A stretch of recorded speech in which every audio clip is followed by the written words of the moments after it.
Republic Bangla আপনাদের সঙ্গে রয়েছে আমি পৌলমী। শুরু করছি দেশের কথা দশের কথা। আর প্রথমেই আমরা নজর রাখবো কোভিড পরিস্থিতির দিকে, কেননা যেভাবে লাফিয়ে লাফিয়ে বাড়ছে করোনা আক্রান্তের সংখ্যা, তাতে চিন্তার ভাঁজ দেখা দিয়েছে। রেকর্ড সংখ্যক আক্রান্ত হয়েছে আজকের দিনে, পরপর 3 দিন যেভাবে রেকর্ড আক্রান্ত হয়েছে তাতেই চিন্তিত স্বাস্থ্য মন্ত্রক।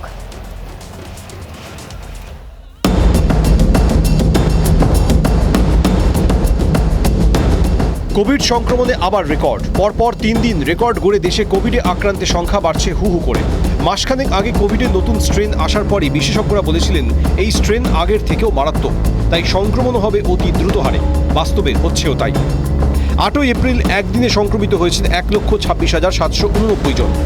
7ই এপ্রিল 24 ঘন্টায় সংক্রমিত 1,15,000।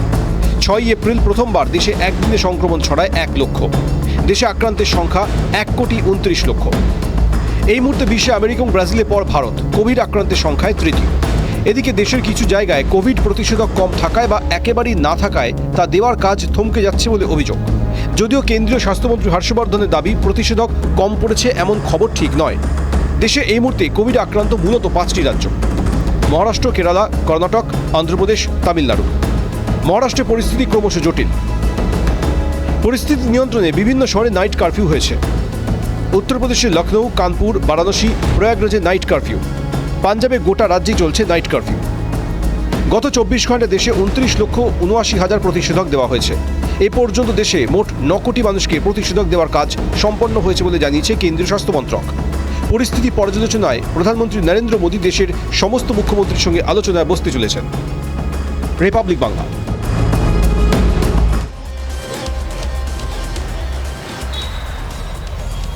দেশের বর্তমান যা করোনা পরিস্থিতি তৈরি হয়েছে তা কিন্তু অত্যন্ত উদ্বেগজনক। সে কারণে উচ্চ পর্যায়ের বৈঠকে বসেছিলেন প্রধানমন্ত্রী নরেন্দ্র মোদী।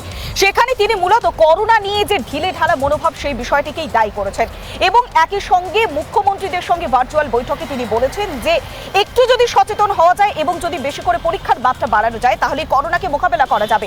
যদিও এই বৈঠকে ছিলেন না বাংলার মুখ্যমন্ত্রী মমতা বন্দ্যোপাধ্যায়। संख्या ज्यादा है इसलिए आप गलत कर रहे हैं, ये सोचने की ज़रूरत नहीं है। आप टेस्टिंग ज़्यादा करते हैं, उसके कारण पॉजिटिव केस नज़र आते हैं, लेकिन बाहर निकलने का रास्ता वही है। और इसलिए मेरा आपका आग्रह है कि इस प्रेशर से बाहर निकल जाइए, टेस्टिंग को बल दीजिए। भले पॉजिटिव केस ज़्यादा आते हैं, आने दीजिए, लेकिन उसी का तो हम उपाय कर पाएंगे। और हमारी टारगेट 70%, 70% RT-PCR टेस्ट करने का है। উত্তরবঙ্গে প্রচারে ঝড় তুললেন বিজেপির সর্বভারতীয় সভাপতি জেপি নাড্ডা। তিনি তৃণমূল কংগ্রেসকে আক্রমণ শানিয়ে বলেন যে পরিবর্তন হবে, সোনার বাংলা তৈরি হবে এবং 200-র বেশি আসন পেয়ে মসনদে আসছে বিজেপি।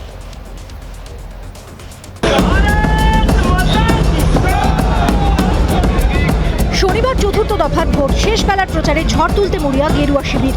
প্রচারে দলের হেভিওয়েট নেতারা। এদিন শেষ পর্বের প্রচারে উত্তরবঙ্গে যান দলের সর্বভারতীয় সভাপতি জেপি নাড্ডা। এদিন আলিপুরদুয়ার এবং কোচবিহারের দিনহাটা ও মেখলিগঞ্জে ভোট প্রচার সারেন তিনি। নাড্ডার রোড শোকে ঘিরে কার্যত জনপ্লাবন নামে উত্তরের 2 জেলাতেই। দলীয় প্রার্থীদের নিয়ে হুডখোলা জিপে প্রচার সারেন তিনি।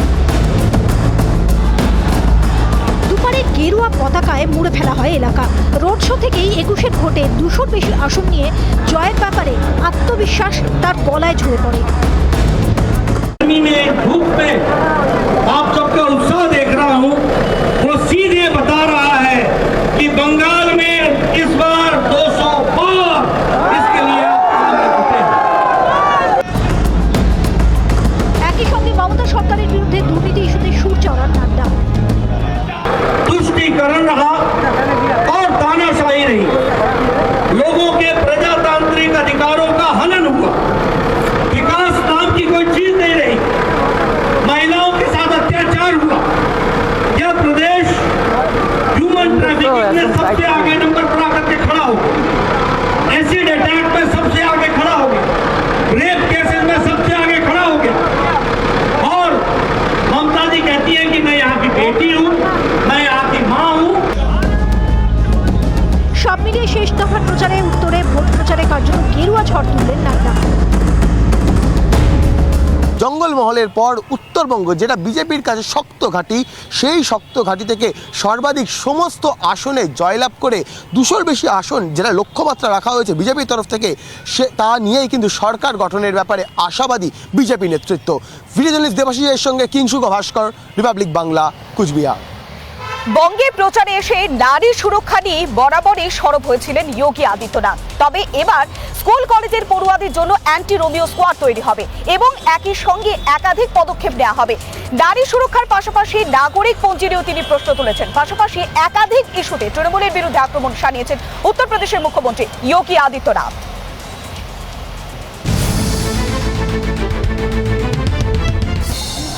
ক্ষমতায় এলে রাজ্যে স্কুল কলেজ পড়ুয়া মেয়েদের সুরক্ষায় উদ্যোগী হবে বিজেপি। মেয়েদের স্কুল ও কলেজের বাইরে গুন্ডাদের বিরুদ্ধে রুখে দাঁড়াতে তৈরি হবে অ্যান্টি রোমিও স্কোয়াড। এই বাহিনীর সুরক্ষা দেবে মেয়েদের। রাজ্যে ভোট প্রচারে বৃহস্পতিবার এই প্রতিশ্রুতি দিলেন যোগী আদিত্যনাথ। कि स्कूल के इर्द गिर्द मंडराने वाले जो गुंडे हैं, इनके लिए एंटी रोमियो स्क्वाड वहां पर कार्य करके इनसे कायदे से निपटने का काम भी करेगा। সিএএ বিরোধী আন্দোলনে বাংলার উত্তপ্ত হয়ে ওঠার প্রসঙ্গ তুলে ভোট প্রচারের মঞ্চ থেকে তৃণমূলকে নিশানা করলেন যোগী আদিত্যনাথ। উত্তরপ্রদেশের সরকারি সম্পত্তি ধ্বংসকারীদের থেকে ক্ষতিপূরণ আদায় করার প্রসঙ্গ টেনে এনে তোপ দেগেছেন তিনি। टीएमसी के लोग हिंसा को भड़काने वाले तत्वों का समर्थन कर रहे थे। उत्तर प्रदेश में हम लोगों ने सीए की हिंसा में शामिल लोगों के पोस्टर चस्पा किए और उन्होंने अगर कहीं सरकारी संपत्ति को या निजी संपत्ति को नुकसान पहुंचाया तो उसकी वसूली भी उन्हीं लोगों से करने का काम हम लोगों ने उत्तर प्रदेश में किया। দুর্নীতির প্রশ্নে এদিনও ফের রাজ্যের শাসক দলকে নিশানা করেছেন উত্তরপ্রদেশের মুখ্যমন্ত্রী যোগী আদিত্যনাথ। जितना पैसा मोदी जी विकास के लिए भेजते हैं, राज्य सरकार उस पैसे को या तो लगने नहीं देती है या टीएमसी के गुंडों में बंदर बांट कर देती है। जनता ठगी हुई महसूस करती है। ভোট প্রচারে বৃহস্পতিবার হুগলি ও হাওড়ায় জনসভা করেন যোগী আদিত্যনাথ। শাসক দলের বিরুদ্ধে দিন আগাগোড়া আক্রমণাত্মক ছিলেন উত্তরপ্রদেশের মুখ্যমন্ত্রী। রিপাবলিক বাংলা। বিজেপির রাজ্য সভাপতি দিলীপ ঘোষের উপরে হামলার ঘটনায় সরব হয়েছে রাজ্য রাজনীতি। ইতিমধ্যেই 16 জনকে গ্রেফতার করা হয়েছে এই ঘটনায়। পাশাপাশি এই ঘটনার প্রতিবাদে অর্থাৎ বিজেপির রাজ্য সভাপতি যেভাবে নিগৃহীত হয়েছে, তারপরে থানা ঘেরাও কর্মসূচি জারি রেখেছে জেলায় জেলায় বিজেপির কর্মী সমর্থকরা। অভিযুক্তদের শাস্তির দাবিতে সরব হন বিজেপি নেতৃত্ব। এদিন সেই ঘটনায় 16 জনকে গ্রেফতার করল পুলিশ।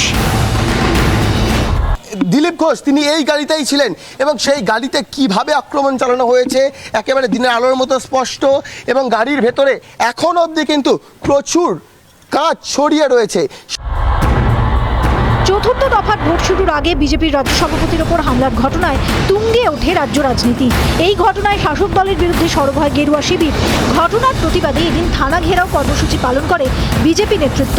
হামলার ঘটনায় এদিন ফের তৃণমূলের বিরুদ্ধে সুর চড়ান বিজেপির রাজ্য সভাপতি। দেখুন, এত সত্ত্বেও এখানে যে বিশাল হাজার হাজার লোকের জনতা, এর থেকে বোঝা যাচ্ছে লোকে বম বন্ধুকে ভয় করছে না। লোকেরা ভোট করে তার যোগ্য উত্তর দেবে।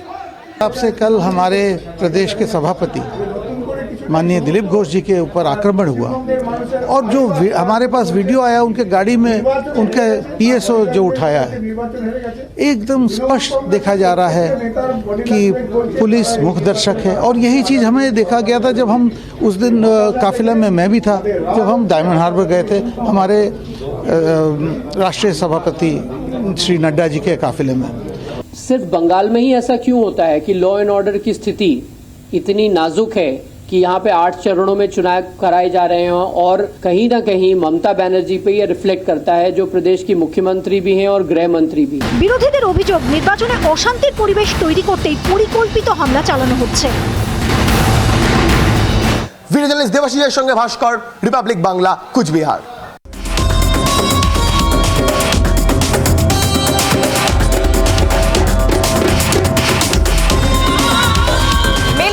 পুলিশের অনুমতি, তাই শেষ মুহূর্তে বাতিল করা হলো মহাগুরু মিঠুন চক্রবর্তী রোড শো বেহালাতে।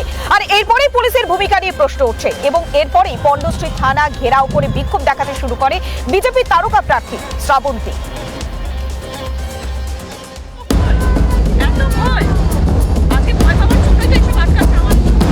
যেখানে ভোট প্রচারে মহাগুরু সেখানেই জনজোয়ার। মিঠুন চক্রবর্তীর রোড শোয়ে এটাই ছবি।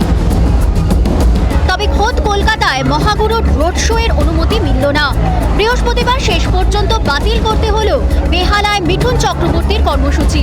বেহালা পূর্ব ও বেহালা পশ্চিমের বিজেপির দুই তারকা প্রার্থীর সমর্থনে শেষ বেলায় প্রচারে পর্ণশ্রী হরিসভা মাঠ থেকে আদর্শপল্লী রোড শোর কর্মসূচি ছিল মহাগুরু। কর্মসূচি বাতিল হওয়ায় ধুন্ধুমার বেহালায়। নিয়ম মেনে অনুমতি চাওয়া হলেও শেষ মুহূর্তে রোড শোর অনুমতি পুলিশ দেয়নি বলে অভিযোগ বিজেপির। কেন পুলিশের তরফে অনুমতি দেওয়া হলো না? রোড শো বাতিল নিয়ে প্রশ্ন খোদ মহাগুরুর। আমরা জানতে চাই যে কেন ক্যান্সেল করছেন, আমরা কি ল অ্যান্ড প্রবলেম করেছি। রোড শো বাতিলের ইস্যুতে নাম না করে রাজ্যের শাসক দল ভয় পেয়ে এই কাজ করছে বলে তোপ দেখেছেন বিজেপি প্রার্থী শ্রাবন্তী চট্টোপাধ্যায়। আপনারা নিশ্চয়ই বুঝতে পারছেন যে বলাই বাহুল্য যে কারা এটা করছে। এত ভয় আজকে ভয় পাওয়ার জন্যই তো এইসব আটকাচ্ছে। আমার মিঠুন চক্রবর্তীর রোড শো বাতিল নিয়ে শাসক দল ও প্রশাসনকে এক হাত নিয়েছেন বিজেপি প্রার্থী বাবুল সুপ্রিয়। মিঠুনদার শো আটকে দেওয়ার কার ক্ষমতা আছে? নিয়ম মেনে পারমিশন নিয়ে তারপরে করেছি এবং যেখানে যেখানে আমাদের ক্যাম্পেন হয় সব জায়গাতে তৃণমূল আগে থেকে একটা অ্যাপ্লিকেশন ফেলে রাখে পারমিশনের জন্য, যাতে ইলেকশন কমিশন যখন পুলিশের থেকে জানতে চায় যে ওখানে পারমিশন দেওয়া যাবে কিনা, সব জায়গায় পুলিশের রিপোর্ট থাকে যে না ওখানে তৃণমূলের ক্যাম্পেন হচ্ছে। প্রতিবাদে বিজেপি কর্মী সমর্থকদের নিয়ে পর্ণশ্রী থানা ঘেরাও করেন শ্রাবন্তী চট্টোপাধ্যায়। রাস্তায় শুয়ে পড়ে বিক্ষোভ দেখান বিজেপি কর্মী সমর্থকরা। মহাগুরুর রোড শো বাতিল ঘিরে ব্যাপক উত্তেজনা ছড়ায় বেহালায়। ভিডিও জার্নালিস্ট কাঞ্চন ভৌমিকের সঙ্গে সৃজিতা বসু, রিপাবলিক বাংলা।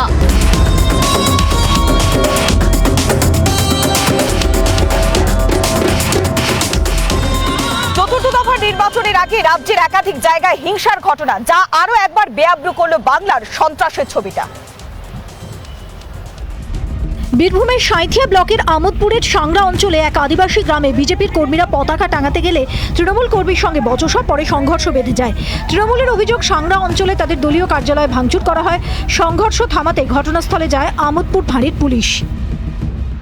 বলছি পুলিশ হস্তক্ষেপ নিয়েছে। ইউপি থেকে যারা এসছে, বিহার থেকে যারা এসছে, তাদের আমি ভালো করে বলছি আপনারা ইউপির লোক ইউপি চলে যান, বিহারের লোক বিহার চলে যান, এখানে দাদাগিরি করবেন না, কিন্তু তাহলে ভয়ঙ্কর মুশকিলে পড়ে যাবে, এটুকু বলে রাখতে। ভোট পরবর্তী সন্ত্রাস অব্যাহত। বিষ্ণুপুর বিধানসভা সহ জেলার বিভিন্ন প্রান্তে এই একই ছবি দেখা যাচ্ছে।